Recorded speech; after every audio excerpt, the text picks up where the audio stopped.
अस्सलाम वालेकुम, अख्तर अली मेरा नाम है। आप मेरा यूट्यूब चैनल माई थॉट्स देख रहे हैं। आज हम बात करेंगे कि जो इंटरव्यू होता है सऊदी अरब की मिनिस्ट्री ऑफ एजुकेशन में भी आपका इंटरव्यू होता है। एक तो इंटरव्यू आपका सिलेक्शन के लिए होता है पाकिस्तान से या इंडिया से या बांग्लादेश से, और जब आप सिलेक्ट होके सऊदी अरब आ जाते हैं तो यहाँ पे भी एक इंटरव्यू होता है मिनिस्ट्री में। मिनिस्ट्री ऑफ एजुकेशन के कुछ लोग हैं, वो भी आपको इंटरव्यू करते हैं।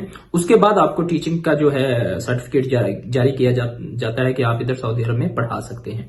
तो उसके बारे में आज आपको थोड़ा सा ब्रीफ दूंगा कि जो पाकिस्तान में लोग हैं या इंडिया में हैं या बांग्लादेश में है या अफगानिस्तान में है या जहां भी दुनिया भर से हमें देख रहे हैं, उनके माइंड में है कि क्वेश्चन क्या होते हैं, क्या अरेबिक में इंटरव्यू होता है, इंग्लिश में होता है, क्या कॉमन क्वेश्चन। तो आज मैं आप लोगों को कॉमन क्वेश्चन बताऊंगा जो बार बार रिपीट किए जाते हैं, तमाम कैंडिडेट से पूछे जाते हैं गल्फ कंट्री में जो टीचिंग करते हैं। जब आप सिलेक्ट होके आ जाते हैं गल्फ में या सऊदी अरब में, तो यहाँ पे एक इंटरव्यू मिनिस्ट्री ऑफ एजुकेशन में भी इंटरव्यू होता है सऊदी अरब की। उसके बारे में मैं अपने एक्सपीरियंस में बताऊंगा। 2018 में मैं इंटरव्यू में बैठता रहा हूं, इंटरव्यू का मेंबर रहा हूं, पैनल में बैठता रहा हूं। जो इंटरनेशनल स्कूल है, इंटरनेशनल इंस्टीट्यूशन है, वहां पे 3 लोग बैठते हैं इंटरव्यू में। वो क्या देखते हैं कैंडिडेट्स के अंदर। जो नॉर्मल स्कूल है इंटरनेशनल लेवल का नहीं, वहां पे एक बंदा भी इंटरव्यू कर रहा होता है, 2 लोग भी, मैक्सिमम 3 लोग होते हैं। अब बात कर लेते हैं कि इंटरव्यू में कॉमन क्वेश्चन क्या आते हैं या वो आपकी पर्सनैलिटी में ऐसा क्या देखते हैं जब वो इंटरव्यू करते हैं। तो पहले नंबर पे वो देख लेते हैं कि आप रिलैक्स हैं, स्माइली फेस है, कंफ्यूज तो नहीं। उनको आइडिया हो जाता है कि बंदा हमारे साथ जो बात कर रहा है वो रिलैक्स है, स्माइली फेस है, एक्टिव होकर इंटरव्यू दे रहा है। सबसे पहली चीज उनमें से एक बंदा जो है वो ऑब्जर्व कर रहा होता है। एक बंदा ये चीजें ऑब्जर्व करने के लिए होता है, एक सब्जेक्ट स्पेशलिस्ट होता है, एक एकेडमिक सुपरवाइजर होता है। फिर वो आपसे पहला क्वेश्चन वो आपसे यही पूछेंगे कि इंट्रोड्यूस करें, अपने आप को इंट्रोड्यूस कराएं, इंट्रोड्यूस योर सेल्फ, या डिफरेंट वे से आपसे पूछ सकते हैं। आप उनको एक शॉर्ट डिटेल में तमाम अपनी चीजें मुख्तसर सी और ब्रीफ कर दें उनको। यानी मेरा नाम अख्तर अली है, मैंने मास्टर डिग्री की हुई है, आई एम फ्रॉम पाकिस्तान, और मैं कौन कौन से सब्जेक्ट पढ़ा सकता हूं, अपना एक्सपीरियंस शेयर कर दूंगा। फिर दूसरी बात, जितना आपसे क्वेश्चन पूछा जाए उसी का ही जवाब दें, अपने से इधर उधर से क्वेश्चन ना लगाएं। अगर कोई क्वेश्चन नहीं आता तो उसको बोल दें कि सॉरी कर दें, या समझ नहीं आए तो फिर भी उसको बोल दें कि सॉरी, मैं आपकी बात नहीं समझ सका या आई डिडंट अंडरस्टैंड। तो जो इंटरव्यू होता है वो इंग्लिश में होता है, बहुत इजी इंटरव्यू होता है, कोई मुश्किलात नहीं होती। आपके सब्जेक्ट के रिलेटेड 2 से 3 क्वेश्चन किए जाते हैं मैक्सिमम, बहुत ज्यादा क्वेश्चन नहीं किए जाते। अगर आप इंग्लिश के हैं तो ग्रामर के 1-2 क्वेश्चन होंगे, इंग्लिश के रिलेटेड होंगे, या आपका एक्सपीरियंस पूछेंगे। उसके बाद उनको एक्सपीरियंस हो जाता है, क्योंकि वो इंटरव्यू कर रहे होते हैं, हजारों लोगों के उन्होंने इंटरव्यू किए होते हैं, उनको पता चल जाता है कि इनको ये कितने, मतलब इसके पास कितनी ग्रिप है सब्जेक्ट की और कितनी। साइंस के हैं तो साइंस के बेसिक क्वेश्चन पूछते हैं, कोई डिफिकल्ट नहीं, सिर्फ बेसिक चीजें साइंस के रिलेटेड पूछेंगे।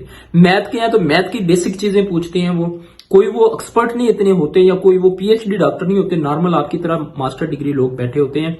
और आप तो नई चीजें पढ़ के आते हैं, आपकी तो इंग्लिश भी अच्छी होती है, उनकी इंग्लिश भी इतनी अच्छी नहीं होती। तो मैथ, साइंस, इंग्लिश, आपके सब्जेक्ट के रिलेटेड 2 से 3 मैक्सिमम कोई पूछ लेगा तो 4 क्वेश्चन पूछ लेगा। सबसे ज्यादा वो ऑब्जर्व करेंगे कि आपका वे एक्सेंट कैसा है, आप रिलैक्स हैं, कॉन्फिडेंस कितना है। क्वेश्चन पूछ रहे हैं तो आपको समझ भी आ रही कि नहीं आ रही, आप उसको जवाब देने की सकत रखते कि नहीं रखते। अच्छा, तो नंबर 1 पे वो आपको इंट्रोडक्शन करेंगे, नंबर 2 पे वो आपसे क्वेश्चन करेंगे 2-3, नंबर 3 पे बंदा बैठा होगा, वो आपसे पूछेगा आपकी क्लास मैनेजमेंट के बारे में, कि आपकी क्लास मैनेजमेंट का कोई एक्सपीरियंस है, आपको किस तरह बच्चों की पार्टिसिपेशन किस तरह करवाएंगे, क्लास मैनेजमेंट किस तरह करेंगे, लेसन प्लानिंग किस तरह करेंगे। ये बहुत इंपॉर्टेंट टॉपिक है। नंबर 1 आपका तारफ, इंट्रोडक्शन। नंबर 2 आपका सब्जेक्ट रिलेटेड। जो लास्ट क्वेश्चन है वो आपसे ये पूछेंगे कि आपको क्लास मैनेजमेंट का पता है, कितना एक्सपीरियंस है, कौन से इंटरनेशनल स्कूल में पढ़ाते रहे, कौन सा करिकुलम पढ़ाते रहे। नंबर 4 पे वो जो बंदा साथ ही बैठा होता है वो आपकी इंग्लिश स्पोकन देख रहा होता है कि आपका एक्सेंट अच्छा है, आप बात कर रहे हैं, जो आप बात कर रहे हैं वो क्लियर है या नहीं क्लियर है। ये बेसिक चीजें हैं जो आप लोगों को, बहुत सारे लोगों को नहीं पता। बहुत सारे लोग इंटरव्यू दे रहे होते हैं, बहुत तेज बोल रहे होते हैं। धीमे लहजे में बात करें, आराम से बात करें, रिलैक्स होकर बात करें, स्माइली फेस में बात करें। रोजी रिस्क अल्लाह ताला की जात ने देनी है, लेकिन इतना कॉन्फिडेंट जरूर हो कि अगला बंदा देखे कि ये बंदा वाकई रिलैक्स है, इसके अंदर गेट्स हैं पढ़ाने के लिए। उसके बाद ये जो फाइनल होता है उसमें आपके दिल में कोई क्वेश्चन है तो आप उनसे कर सकते हैं कि मैं ये क्वेश्चन है, या आप तो मोस्टली लोग नहीं करते हैं, लेकिन वो एंड पे आपसे पूछते हैं कि आपके माइंड में कोई क्वेश्चन है तो आप बता दें। अगर कोई भी क्वेश्चन है तो आप उसके रिलेटेड बता सकते हैं। उसके बाद जब आपकी सिलेक्शन हो जाती है तो इधर मिनिस्ट्री ऑफ एजुकेशन सऊदी अरब में आपका इंटरव्यू होता है। सब जितने भी टीचर आते हैं उनको मिनिस्ट्री से इंटरव्यू होता है, उसके बाद वो सर्टिफिकेट बना के देते हैं, उसके बाद वो आपका जो है टीचिंग कर सकते हैं।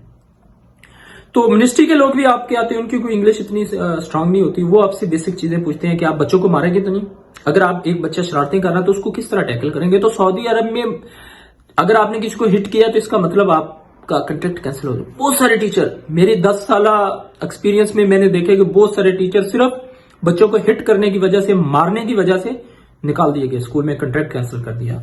बच्चों के साथ आप लोड वाइज में आवाज में बात नहीं कर सकते, ऊंची आवाज में बात नहीं कर सकते, बच्चों को आप फिजिकली पुश नहीं कर सकते, हिट नहीं कर सकते, अब्यूज नहीं कर सकते, लैंग्वेज नहीं यूज कर सकते। हैंड का और जुबान का, बुलंद आवाज का ये क्राइम है सऊदी अरब में। अगर आप यूज करेंगे, बच्चा कंप्लेन करेगा तो आपके खिलाफ एक्शन होगा और स्ट्रिक्ट एक्शन होगा, इस पे कोई कंप्रोमाइज नहीं है। वो आपसे ये 3 क्वेश्चन जो हर क्वेश्चन दूसरे से पूछते हैं कि क्लास मैनेजमेंट कैसे करेंगे, बच्चा अगर तंग कर रहा है तो उसको आप स्टिक यूज करेंगे, हैंड यूज करेंगे या वैसे समझाएंगे, लाउड वॉइस तो नहीं यूज करेंगे। ये मिनिस्ट्री का जो इंटरव्यू होता है उसमें पूछा जाता है। तो आज की वीडियो बनाने का प्रोग्राम आप लोगों को आगाही देना था कि सऊदी अरब में इंटरव्यू कैसा होता है। बहुत सारे लोगों के बहुत सारे क्वेश्चन, अगर आपके ज़हन में और भी कोई क्वेश्चन है तो आप हमें पूछ सकते हैं। तो शॉर्ट फिर आपको एक रिपीट कर देता हूं कि आपका इंट्रोडक्शन करते हैं, सब्जेक्ट रिलेटेड 3 से 4 क्वेश्चन पूछते हैं, आपका एक्सेंट देखते हैं, आपका बैठने का अंदाज देखते हैं, आपसे बात करने का देखते हैं कि आप बात कर रहे हैं तो हमें समझ आ रही है, इजी वर्ड्स में बोल रहे हैं, तेज तो नहीं बात कर रहे हैं, स्लो तो नहीं बात कर रहे हैं, इंग्लिश गलत तो नहीं बोल रहे, ये बेसिक चीजें देखते हैं। और लास्ट में आपसे एक्सपीरियंस पूछते हैं और क्लास मैनेजमेंट का पूछते हैं। Thank you so much. मेरी वीडियो पसंद आए तो लाइक जरूर कीजिएगा, शेयर जरूर कीजिएगा और मेरे चैनल को सब्सक्राइब जरूर कीजिएगा। Thank you so much. अस्सलाम वालेकुम।